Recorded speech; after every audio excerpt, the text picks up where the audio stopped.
Vamos a dar inicio a la clase y vamos a darle continuidad a esta serie sobre la doctrina bíblica de la santificación que comenzamos la semana pasada. Es una doctrina muy importante para nosotros como cristianos y que nos confronta grandemente. Nosotros cuando estudiamos la doctrina del Espíritu Santo, nosotros que debemos recordar que el Espíritu Santo se encuentra estrechamente vinculado a lo que es la creación, la gracia común, el llamamiento eficaz, el nuevo nacimiento, la regeneración, la conversión, nuestra unión con Cristo, el arrepentimiento, la fe y la santificación. En el día de hoy, nosotros vamos a desarrollar la segunda clase de esta serie y que lleva por título Libertados del pecado, en su primera parte. La semana que viene habrá una segunda parte. Vamos a estudiar esta idea profunda e importante que debemos no solo saber que existe, sino debemos entenderla muy bien, ya que eso tendrá repercusiones sumamente importantes en nuestra vida cristiana. Escuchen lo que acabo de decir. Debemos entenderla porque va a tener repercusiones en nuestra vida cristiana. Nosotros acabamos de entonar este himno y la cuarta estrofa, por eso escogí este himno para comenzar esta clase. La cuarta estrofa dice: en vil prisión mi alma padeció, atada en pecado y a oscuridad pronto en mi celda resplandeció la clara luz de su verdad. Cristo las férreas cadenas destruyó, quedé ya libre, gloria a Dios. Eso nos sirve entonces de marco para esta clase. Y para entrar en contexto, yo quisiera citar al doctor Martyn Lloyd-Jones, quien introduce el tema de la santificación en su libro sobre el Espíritu Santo, diciendo lo siguiente: hemos llegado a la siguiente posición.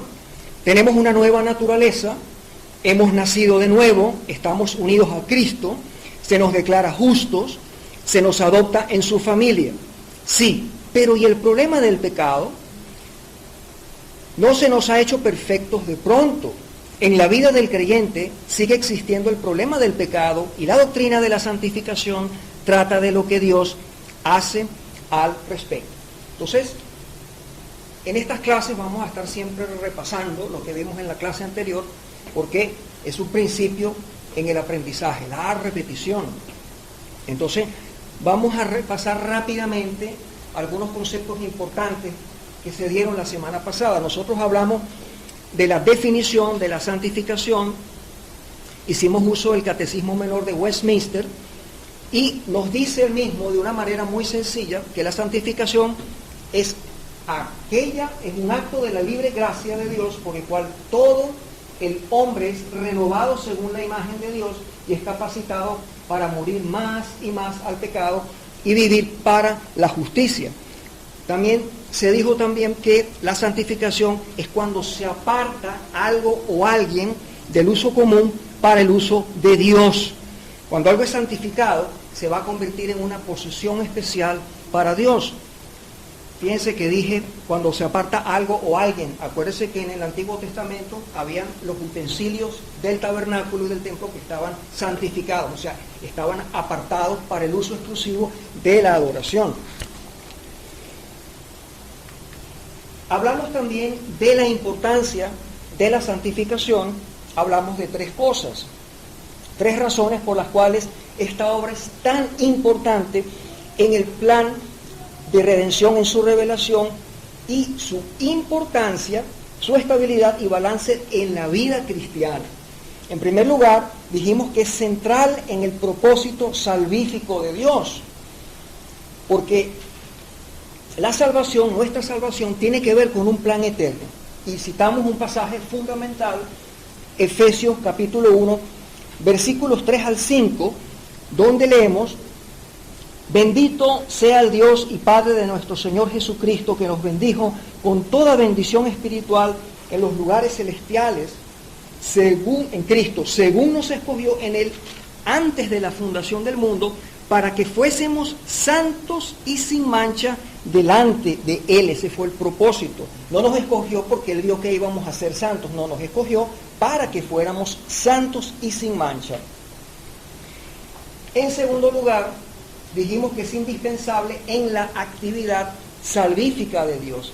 Y un hecho que toda la Trinidad está involucrada en nuestra salvación. Dios planifica nuestra salvación, Dios el Hijo la lleva a cabo, Él se ofrece como Redentor y el Espíritu Santo la aplica a nuestros corazones, porque Él es el que da la convicción de pecado y produce la regeneración. Hay un elemento progresivo a lo largo de nuestra vida y que está siendo realizado por el Espíritu Santo día a día. Y es un hecho que el Espíritu, que Dios no quiere dejarnos tal como nos encontró. En tercer lugar, dijimos que es esencial para la seguridad del pueblo de Dios. ¿Por qué? Porque esta doctrina nos da consuelo y esperanza. Porque sabemos que Dios está trabajando en nosotros desde el primer día que somos salvos. Y lo dice su palabra en Filipenses 1:6. El que empezó la buena obra en nosotros, ¿verdad?, la va a perfeccionar. Hay una obra diaria. ¿Hasta cuándo? Hasta que Cristo regrese. Es esta seguridad que nos da el Espíritu Santo, es una seguridad que crece y se fortalece en la medida que nosotros crecemos en santidad. Cada vez que pecamos, nos movemos hacia un lado de la inseguridad y nos sentimos tristes, nos deprimimos. Seguidamente, tocamos la relación entre la justificación y la santificación. Es un punto sumamente importante que es bueno entender. Entonces, ambas cosas son dos obras de gracia y son fundamentales en la obra de salvación. Según la teología sistemática de Strong, ¿qué es la justificación? Dice que es esa acción judicial de Dios en la cual, por cuenta de Cristo, a quien el pecador se une por fe, declara que el pecador ya no está expuesto al castigo de la ley, sino que está restaurado y vuelve a gozar del favor de Dios. ¿Qué quiere decir esto? Que cuando Cristo muere en la cruz, ese hecho se convierte en su acto de mi justificación. Cuando yo pongo mi fe en Él, entonces, por Cristo, ahora Dios puede quitarme la pena, la paga del pecado, y ahora yo puedo volverme a Dios. Y Dios puede volverse a mí y restablecer mi paz con Él, ya que antes yo era su enemigo. Cristo asume el castigo por mi pecado y a nuestra cuenta se pone su vida de obediencia perfecta y el pago que Él está haciendo en la cruz, muriendo por nosotros. Y eso es lo que se llama la doble imputación. Leímos un texto importantísimo que es Romanos 5:1, el texto clave de la justificación. Justificados pues por la fe tenemos paz para con Dios por medio de nuestro Señor Jesucristo. Eso es la justificación, pero vamos a explicar más adelante un poco más. Santificación es diferente de justificación. Es importante señalar que hay dos tipos de santificación. Hay una santificación posicional y hay una santificación progresiva. Sería como las dos vertientes de la santificación. Nosotros debemos entender esto. Hablamos de santificación posicional cuando el día en que soy salvado, que soy justificado, Dios me aparta para Él. ¿Sí? Es un acto. Recordemos, por ejemplo, cuando Pablo le escribe a los creyentes, ¿verdad? Y les dice, a los santos de tal sitio, a los santos de tal iglesia. Y aquí no se trata de que esas personas a las cuales Pablo les estaba escribiendo tenían una vida perfecta, una vida pura, totalmente santificada. Más bien son santos en el sentido en que Dios los ha apartado para Él. La otra santificación que vemos en las Escrituras es la progresiva o experimental. Y es la que se da en la medida en que yo voy caminando con Cristo a lo largo de mi vida. Y voy mejorando mi vida de obediencia, mi conducta, mi carácter, mi dominio propio. Es el proceso a través del cual Dios me va transformando día a día a la imagen de su Hijo. Acuérdense la semana pasada que vimos que Adán, cuando pecó en el huerto del Edén, ¿verdad?, esa imagen quedó distorsionada. Y los creyentes entonces, Dios va haciendo un trabajo en ellos para que esa imagen vuelva a ser recuperada. Y esa es la voluntad de Dios para con nosotros, tal como lo leímos en ese primer texto que se leyó la semana pasada, 1 Tesalonicenses 4:3, donde dice, porque esta es la voluntad de Dios, vuestra santificación. Comparemos rápidamente justificación con santificación. Dice que la justificación, en primer lugar, es lo que Dios hace por nosotros. Cristo muere en la cruz y Dios cambia nuestro expediente. Y santificación es lo que Dios hace en nosotros. En segundo lugar, la justificación es un hecho pasado. Cristo lo hizo en la cruz.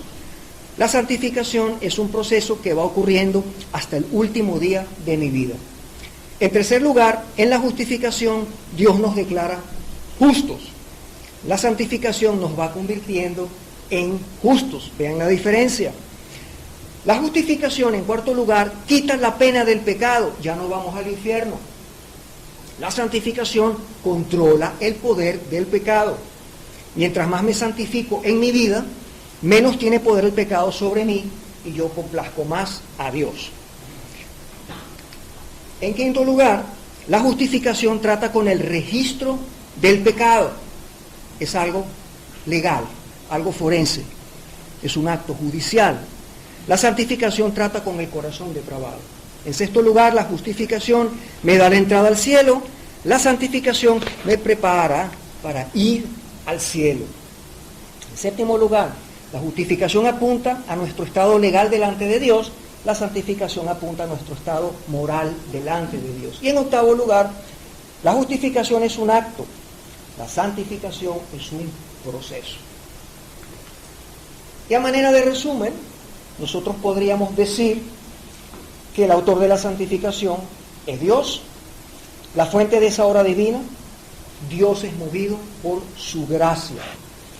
¿Cuáles son los objetos de esa obra? Pecadores que necesitan ser restaurados a la imagen de Dios. ¿Cuál es la naturaleza de esa obra?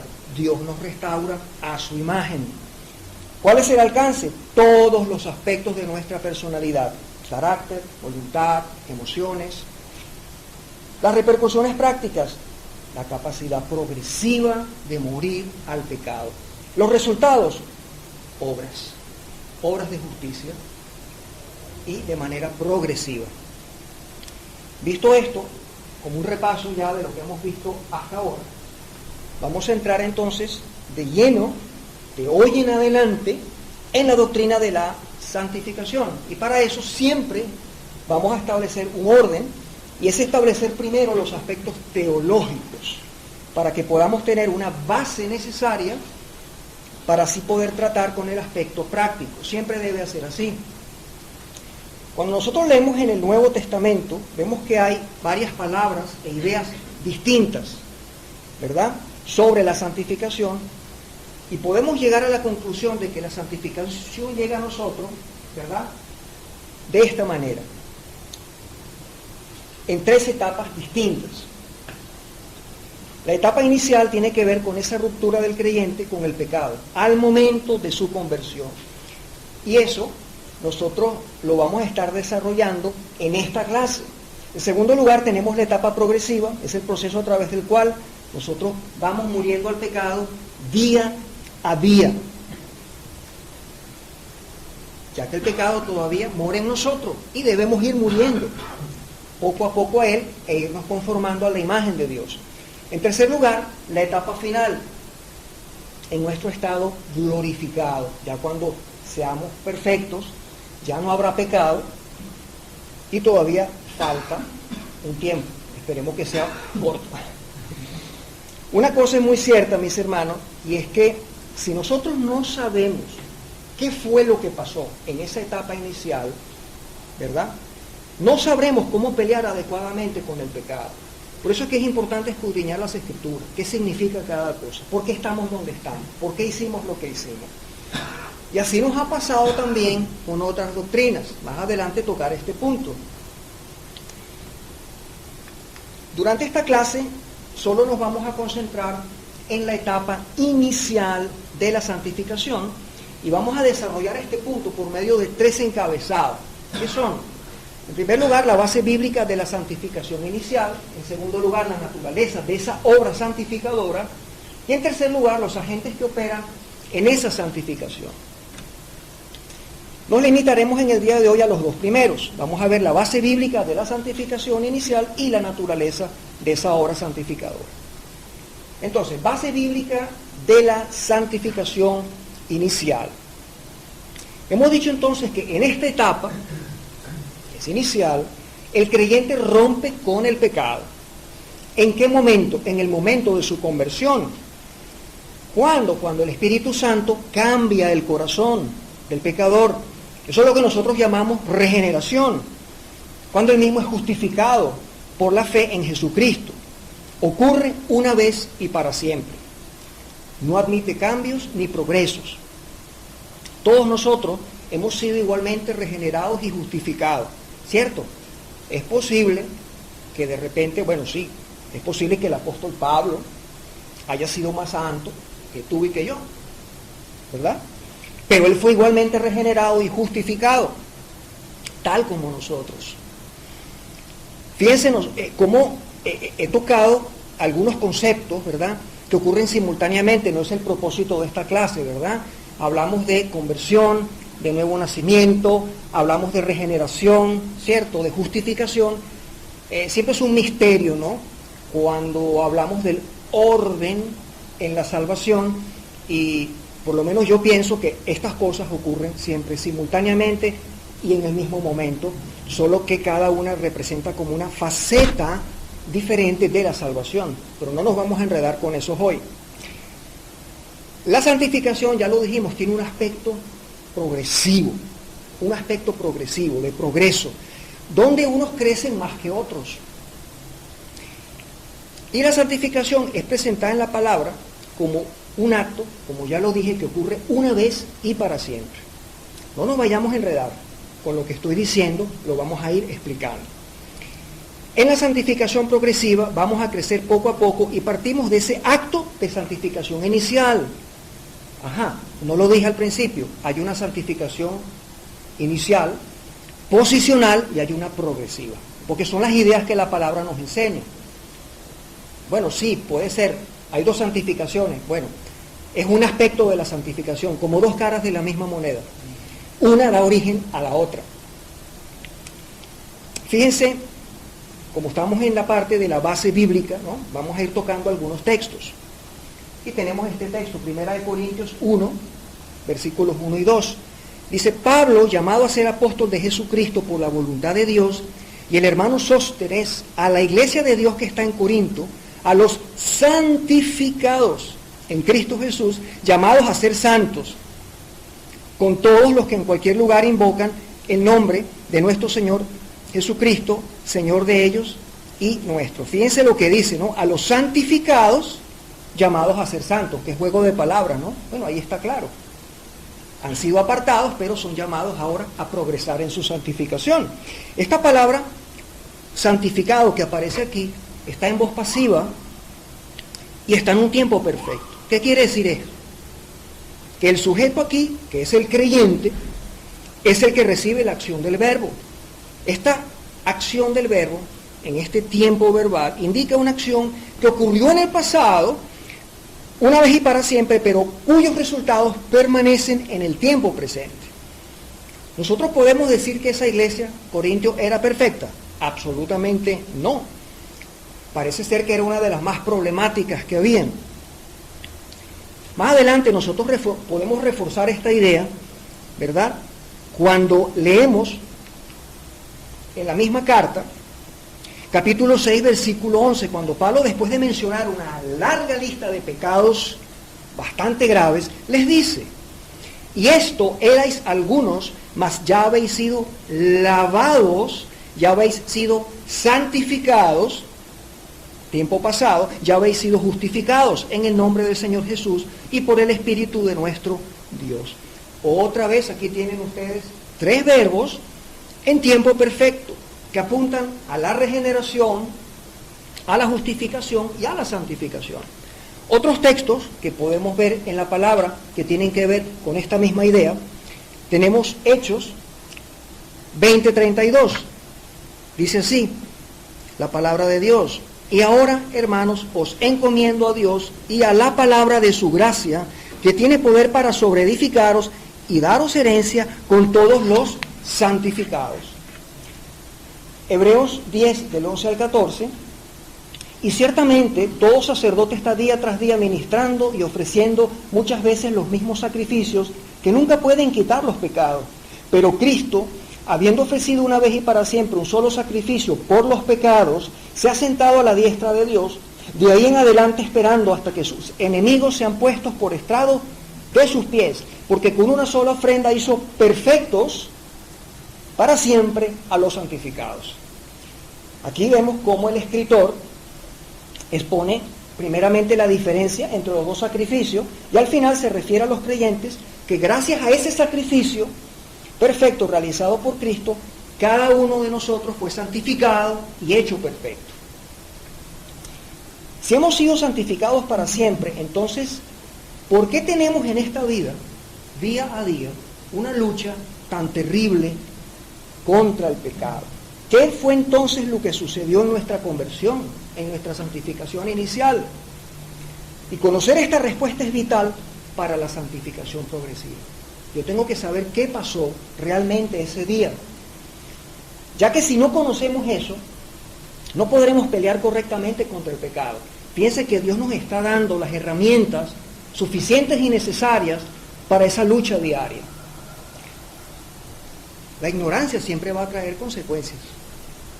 Por eso debemos esforzarnos en conocer a los textos, preguntarles por qué, y animarnos a seguir estudiando las Escrituras para entender, mientras estemos vivos, todos esos misterios. Serán misterios mientras nosotros no los investiguemos. Por esa razón, es que muchos cristianos, muchos de nosotros, y seguramente a todos nos habrá pasado, nos la pasamos esta vida como mendigos espirituales. ¿Por qué? Porque ignoramos todas las riquezas que tenemos en Cristo. Y nos quejamos, y nos ponemos bravos, y nos cambia el ánimo, y nos levantamos tristes, y nos deprimimos. Entonces, visto de una vez lo que acabamos de mencionar ahora, la base bíblica de la santificación inicial, vamos a ver ahora la naturaleza de esa obra sobrenatural que ocurre en el momento en que somos regenerados. Bueno, aquí estaremos en el resto de la clase y vamos en gran parte a realizar una exposición positiva de la doctrina de la santificación. Recordemos que nuestro Señor oró por sus discípulos en Juan 17:17 y dijo: santifícalos en tu verdad, tu palabra es verdad. Un texto hermoso. Y aquí nosotros vemos una clara indicación del método de santificación que enseña la Escritura. ¿De qué verdad se trata? De la misma palabra. Toda la palabra de Dios va dirigida a nuestra santificación. Hay ciertas afirmaciones en las Escrituras y ciertos pasajes en los que esta doctrina se trata de una manera específica, explícita. Y el ejemplo más claro, nosotros lo vamos a notar, lo vamos a encontrar en la epístola de Pablo a los Romanos, específicamente en los capítulos 6 al 8. ¿Qué es lo que Pablo nos quiere mostrar acá? La absoluta imposibilidad de que un cristiano continúe en el pecado, y achaca esa imposibilidad a toda la naturaleza y al carácter de la salvación cristiana. El tema de este texto, de estos 3 capítulos, es denunciar la tendencia de las personas a separar la justificación de la santificación. En estos 3 capítulos, ¿cuál es el argumento de Pablo en relación a la santificación?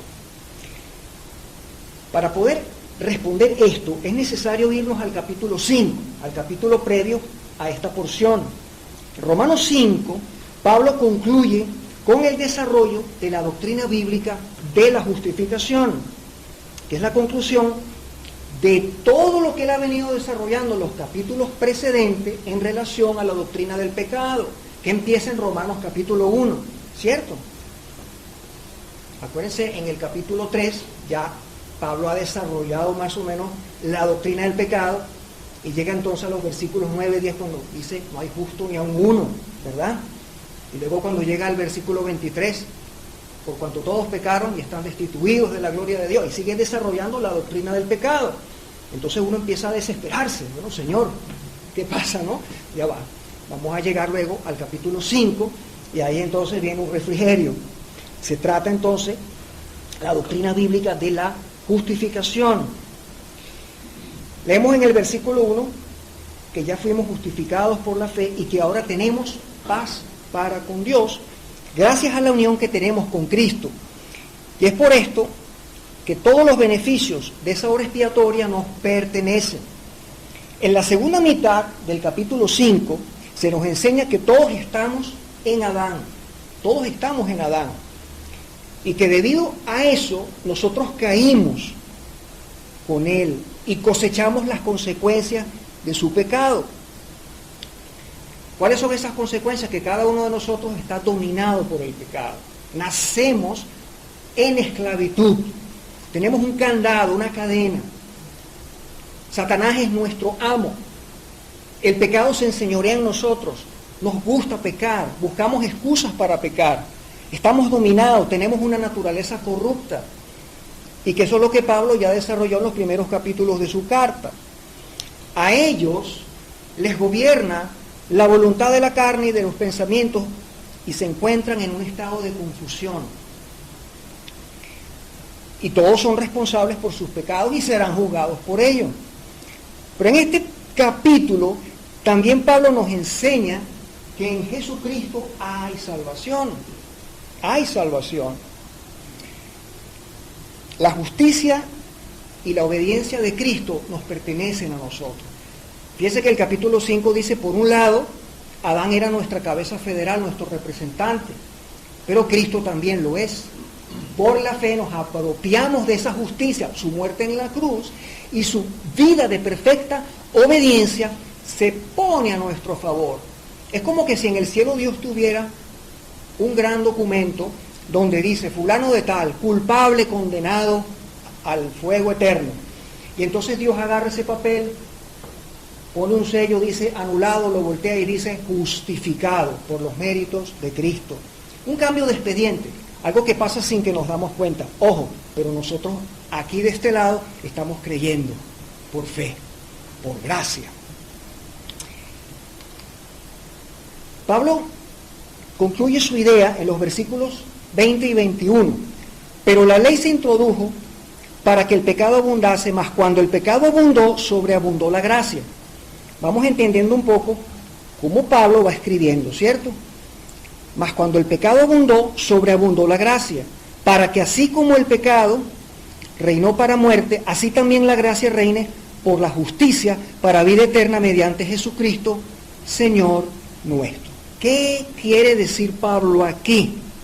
Es cierto que fue horrible y espantoso lo que pasó con Adán, pero es mucho más extenso y extraordinario lo que pasó con Cristo, donde abundó el pecado, sobreabundó la gracia, y esto es una gran bendición.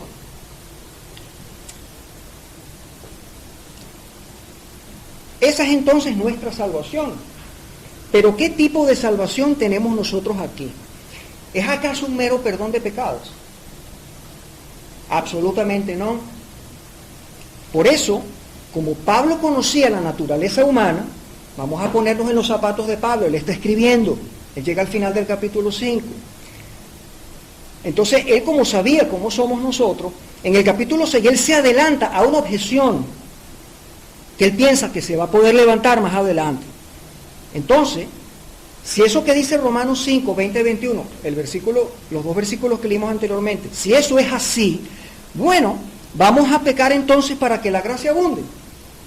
Si cuando el pecado abunda, la gracia abunda, entonces, bueno, vamos a pecar, vamos a vivir como nosotros queramos, conforme a nuestros deseos, nuestras emociones, ¿verdad? Entonces él se adelanta esa objeción que pudieran levantar los lectores de su carta. ¿Y cuál sería esa objeción? Bueno, que Pablo, a través de la doctrina de la justificación por la fe que trató en el capítulo 5, solo estaba enseñando un evangelio que promovía el pecado. Nosotros ¿cuántas veces hemos escuchado la idea de que la salvación es por obras? Nosotros sabemos que nada puede promover más la santidad sino las obras, pero las que Dios diseñó, no nuestras obras. Nosotros hemos sido justificados por la fe sin obras, pero Pablo va a trascender de esta acusación mostrando a partir del versículo 2 que esa misma unión con Cristo que hizo posible nuestra justificación, eso que ocurrió una vez y para siempre, también hizo posible nuestra santificación. Dice los primeros 2 versículos del capítulo 6. ¿Qué pues diremos? ¿Perseveraremos en el pecado para que la gracia abunde? En ninguna manera, porque lo que hemos muerto al pecado, ¿cómo viviremos aún en él? Entonces, aquí el texto clave, la frase clave de esta clase es: hemos muerto al pecado. Hemos muerto al pecado.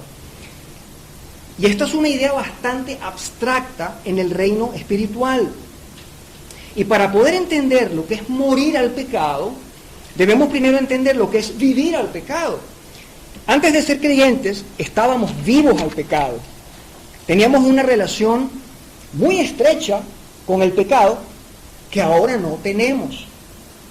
Estábamos, como ya dije anteriormente, en esclavitud. Nacimos así. Entonces, ¿qué significa estar vivo al pecado?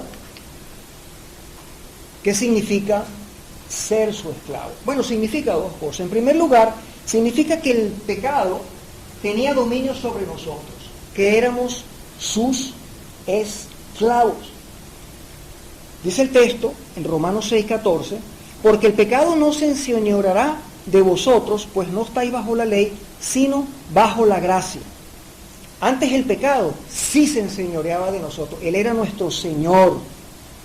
Más adelante, en los versículos 17 y 18, el apóstol Pablo dice: pero gracias a Dios que, aunque erais esclavos del pecado, habéis obedecido de corazón aquella forma de doctrina a la cual fuisteis entregados, y libertados del pecado, vinisteis a ser siervos de la justicia.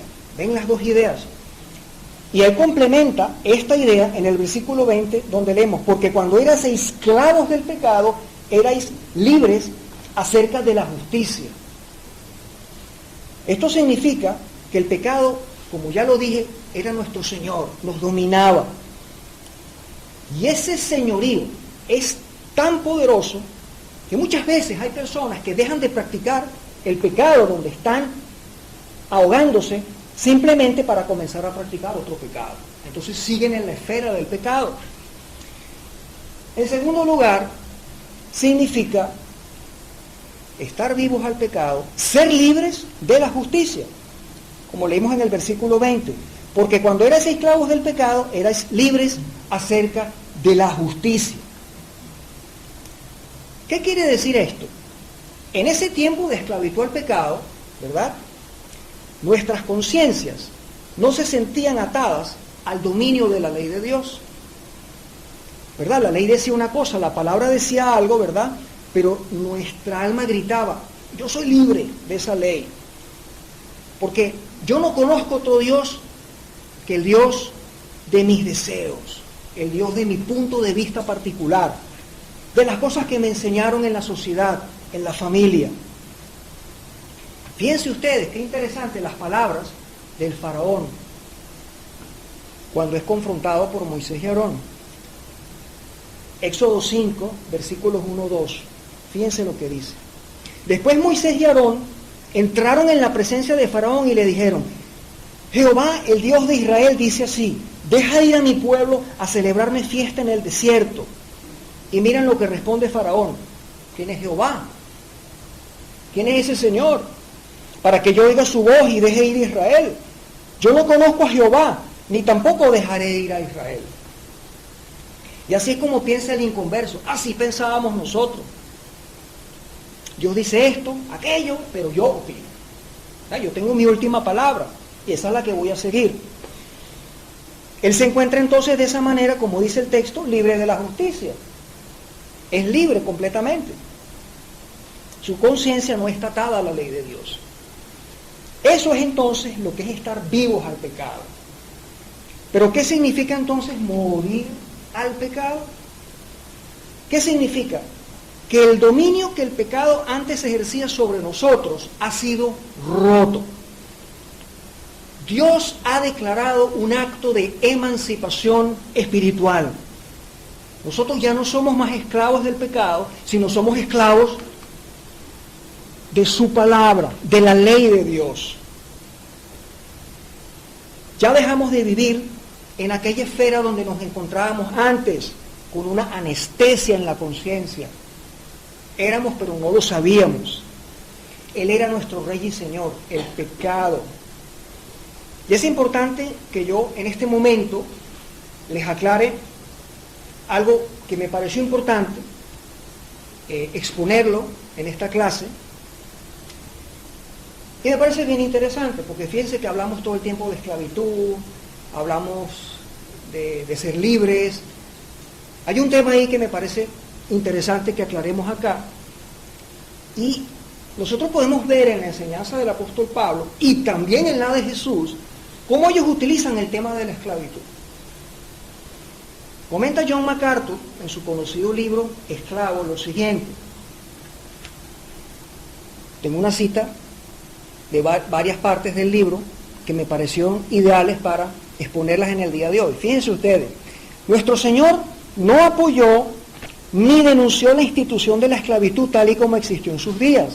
Sin embargo, Él la consideró una analogía apropiada para ilustrar ciertas verdades acerca del Evangelio y del reino de Dios. Jesús trazó muchas de sus ilustraciones y parábolas en base al mundo del esclavo de sus días. Jesús utilizó el término esclavo para definir la realidad de lo que significa seguirlo a Él.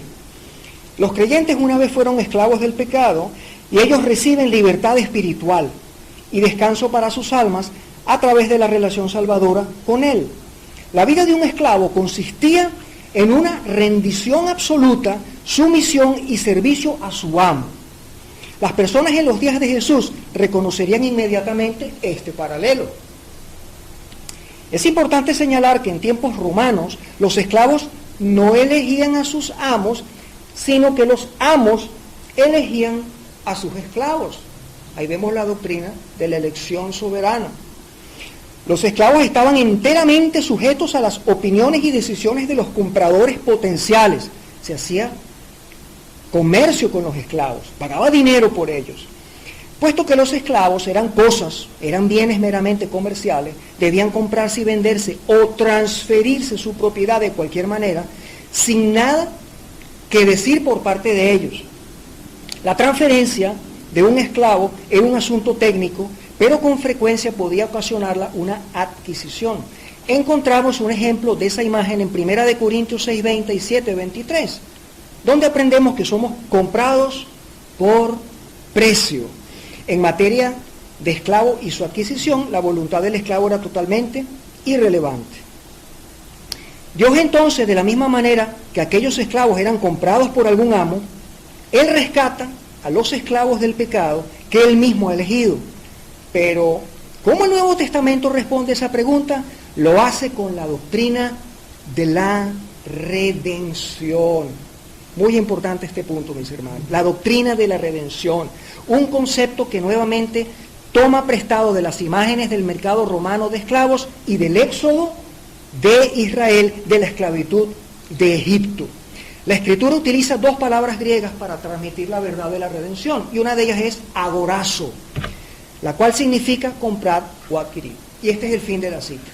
Entonces, queda claro que nosotros hemos sido comprados al precio de la sangre de Jesucristo y ahora ya no pertenecemos a nuestro antiguo amo. Ese es el trasfondo que hay en esta analogía. Ahora somos esclavos de Jesucristo. Él es nuestro Rey, Señor y Salvador. Todo eso junto. Pero lo increíble del asunto es que seguimos siendo esclavos. Antes éramos esclavos del pecado de Satanás y ahora somos esclavos de Jesús, de su palabra. Y volviendo al texto que estábamos estudiando, que es Romanos 6, la idea principal que Pablo nos está enseñando en este capítulo es básicamente, como yo les dije ya, que estamos muertos al pecado. Como lo dice en el versículo 2, y el mejor comentario para este pasaje lo podemos encontrar en Colosenses 1:13, donde dice, el cual nos ha librado de la potestad de las tinieblas y trasladado al reino de su amado Hijo. En Romanos capítulo 6, Pablo repite esta idea una y otra vez. Vamos a leer varios pasajes de Romanos 6 y fíjense ustedes cómo este tema se desarrolla a través de todo el capítulo. Versículo 2, hemos muerto al pecado. Versículos 6 y 7, sabiendo esto, que nuestro viejo hombre fue crucificado juntamente con él, para que el cuerpo del pecado sea destruido, a fin de que no sirvamos más al pecado, porque el que ha muerto ha sido justificado del pecado. Versículo 14, porque el pecado no se enseñoreará de vosotros, pues no estáis bajo la ley, sino bajo la gracia. Versículo 18, y libertados del pecado, vinisteis a ser siervos de la justicia. Versículo 22, mas ahora que habéis sido libertados del pecado y hechos siervos de Dios, tenéis por vuestro fruto la santificación y como fin la vida eterna.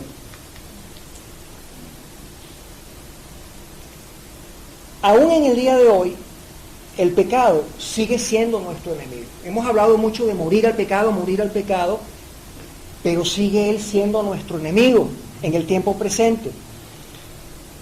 Y es un enemigo que llevamos por dentro, pero ojo, ya él no es nuestro rey, ¿ok? Él ya no es nuestro amo, ¿verdad? Es como aquellos esclavos que eran liberados de sus amos en la antigüedad, pero esos amos todavía molestaban a sus esclavos y les decían, hazme esto, hazme aquello. Recibían cierta presión por parte de sus amos, pero ya no tenían derecho sobre ellos. Y eso es lo que pasa con el pecado en nosotros ahora, algo que también se llama el pecado remanente. No significa que más nunca tendremos problemas con el pecado. Fíjense cómo Pablo continúa su exposición dirigiéndonos a esta idea.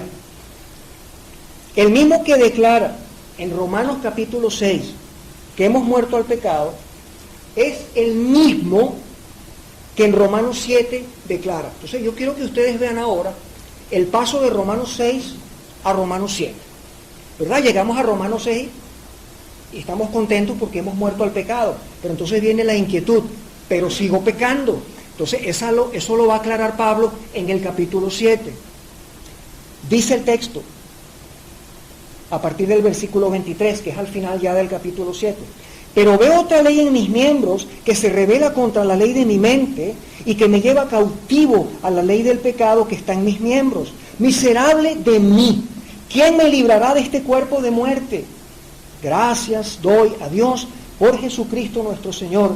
Así que yo mismo con la mente sirvo a la ley de Dios, mas con la carne a la ley del pecado. Y es por eso que Romanos capítulo 7 se encuentra después de Romanos capítulo 6. Y es por eso que Romanos 8 se encuentra después de Romanos 7. A menos que no entendamos lo que sucedió con nosotros en Romanos capítulo 6, no vamos a encontrar consuelo ni fuerza para la lucha de Romanos 7, a menos que nos aferremos a la esperanza que está en Romanos 8, que dice, ninguna condenación hay para los que están en Cristo Jesús. Qué maravillosa armonía podemos encontrar nosotros en estos capítulos. Es increíble. Así que todos los que hemos sido justificados en virtud de nuestra unión con Cristo, hemos experimentado en nuestras vidas una separación, una ruptura con el pecado. Ya no estamos unidos al pecado. De manera que es imposible que alguien que haya sido justificado piense que va a dedicar su vida a pecar para que la gracia abunde. Por eso Pablo ha venido desarrollando su tema de la manera en que lo ha hecho, sistemáticamente. Este concepto nosotros no solamente lo vamos a encontrar en las cartas de Pablo en estos pasajes. Fíjense que hay otros pasajes donde encontramos el mismo concepto. Primera de Pedro 2:22 dice: quien llevó él mismo nuestros pecados en su cuerpo sobre el madero, para que nosotros, estando muertos al pecado, vivamos a la justicia. Primera de Pedro 4, versículos 1-2. Puesto que Cristo ha padecido por nosotros en la carne, vosotros también, armados del mismo pensamiento, pues quien ha padecido en la carne, terminó con el pecado, para no vivir el tiempo que resta en la carne conforme a las concupiscencias de los hombres, sino conforme a la voluntad de Dios. Entonces, el dominio del pecado ha sido roto. Otro texto es Primera de Juan 3, versículos 5 al 9, que a veces causa cierta confusión. ¿Por qué? Vamos a leerlo. Y sabéis que Él apareció para quitar nuestros pecados, y no hay pecado en Él. Todo aquel que permanece en Él no peca. Todo aquel que peca no le ha visto ni le ha conocido. Hijitos, nadie os engañe.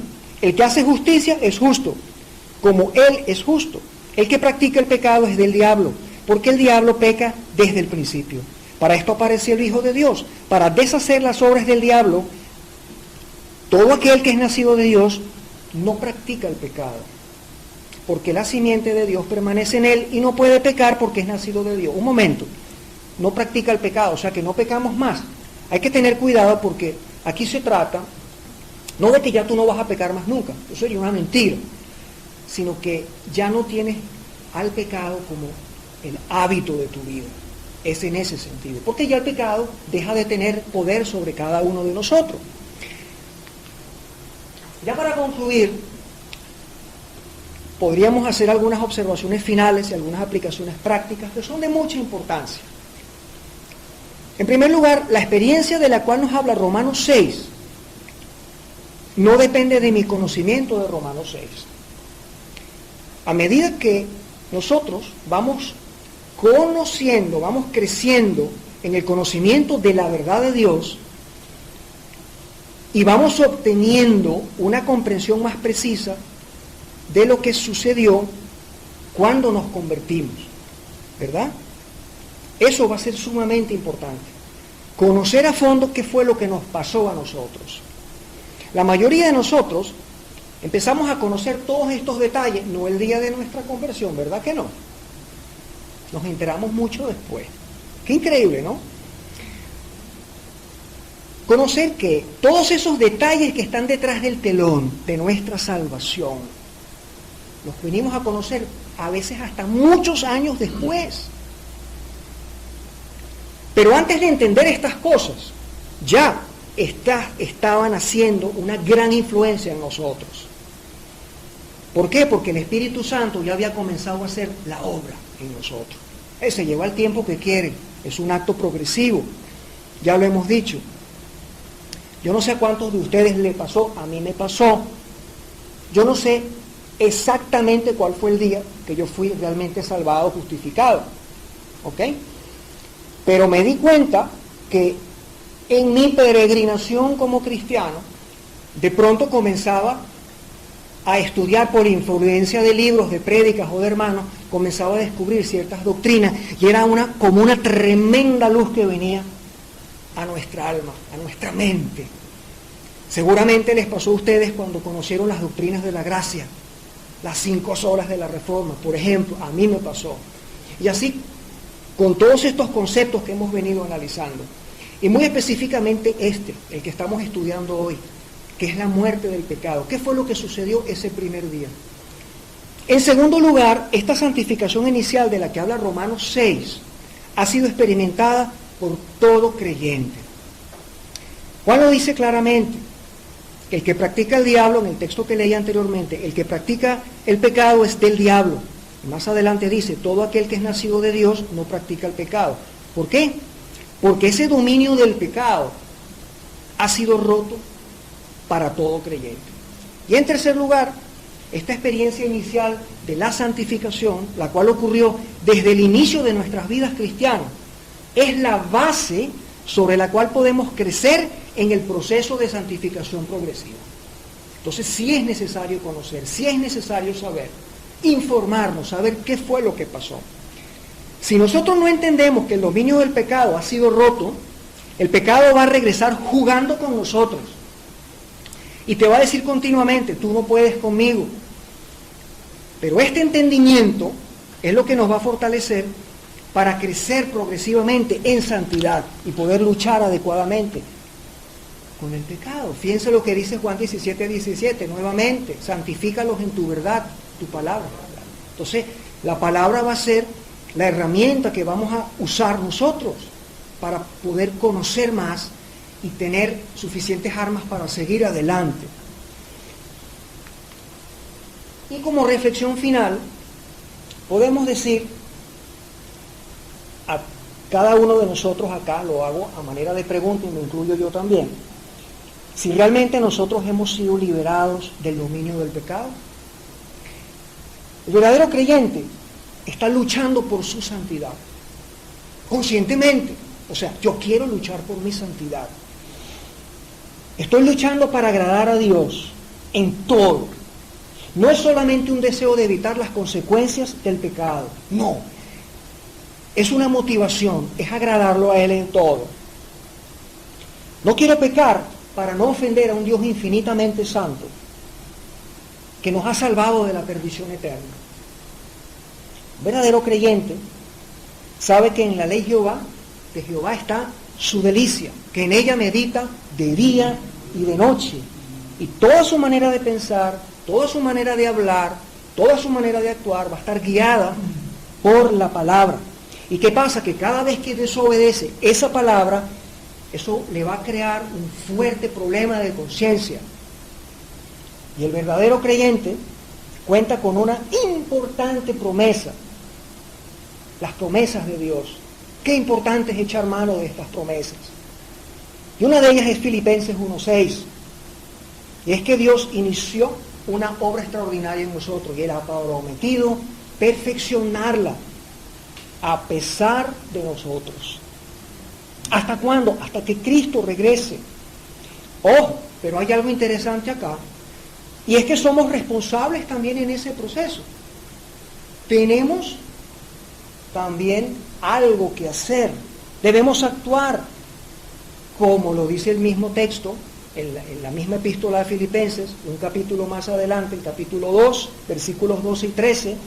Así que, amados míos, tal como siempre habéis obedecido, no solo en mi presencia, sino ahora mucho más en mi ausencia, ocupaos en vuestra salvación con temor y con temblor, porque Dios es el que obra en vosotros, tanto el querer como el hacer, por su buena voluntad. Increíble. Ocúpate en tu salvación, trabaja, esfuérzate. Yo te estoy guiando, tranquilo, hijo. Yo estoy ahí y te voy a guiar por el camino correcto. Entonces, esto se llama sinergismo. Dios hace algo, Él es soberano, pero yo soy responsable, yo me tengo que esforzar. Entonces, en esta clase, ya para resumir, hemos visto la primera parte de la doctrina de la santificación. Ya hemos dicho que la santificación llega a nosotros en 3 etapas distintas: la inicial, la progresiva y la final. Hoy explicamos la etapa inicial y dijimos que tiene que ver con algo que ocurre en el momento de nuestra conversión, que tiene que ver con la ruptura con el pecado. Y esta etapa inicial, dijimos, la vamos a desarrollar en 3 encabezados, que son la base bíblica de la santificación inicial, ya lo hemos visto; la naturaleza de esa obra santificadora, ya lo hemos desarrollado, capítulos 6, 7 y 8 de Romanos; y los agentes que operan en esa santificación, que será el tema de la próxima clase. De modo que llegamos hasta acá. Que el Señor bendiga su palabra. Vamos a despedir este momento en oración. Padre Santo, Rey de Reyes, Señor de Señores, gracias, Padre, te damos porque tu palabra es verdad. Por tu palabra nosotros obtenemos la santificación que tú has prometido. Gracias, Padre, porque tú nos has apartado para ti y nos has dado preciosas herramientas para nuestro crecimiento. O permite, Señor, que estas verdades hoy expuestas puedan crecer en nuestra alma, podamos inclinarnos, Señor, cada día más a buscarte, a adorarte, que podamos, Señor, agradarte en todo, proceder con las correctas motivaciones. Te damos gracias, Señor, porque tú así lo has planificado.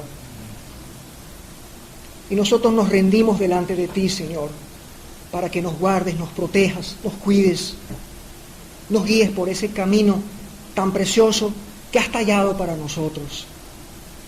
También queremos ahora, Señor, en este momento de cierre, que tú nos protejas en nuestro regreso a casa. Nos permitas llegar tranquilos, sin problemas. Bendice grandemente, Señor, nuestras vidas, bendice grandemente nuestra iglesia. Y ayúdanos, Señor, a perseverar en esta lucha, en esta batalla. Pero en Cristo somos más que vencedores, Señor. Gracias una vez más, los méritos de Cristo. Amén. Amén. Y amén.